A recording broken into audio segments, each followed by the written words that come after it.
Encore 40 jours, et Ninive sera détruite. Le prophète est celui qui a un regard plus perspicace que les autres, parce qu'il est éclairé par Dieu, et voit où la vie de désordre du peuple va aboutir. La catastrophe qu'il annonce, ce n'est pas une punition envoyée par un Dieu qui serait méchant ou colérique, comme les hommes.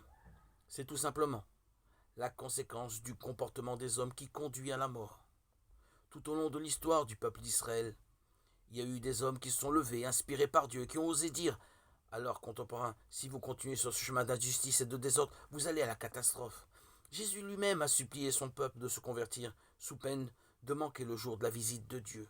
Jérusalem, Jérusalem, toi qui tues les prophètes et lapides ceux qui te sont envoyés, que de fois j'ai voulu rassembler tes enfants, comme une poule rassemble ses poussins sous ses ailes, et vous n'avez pas voulu.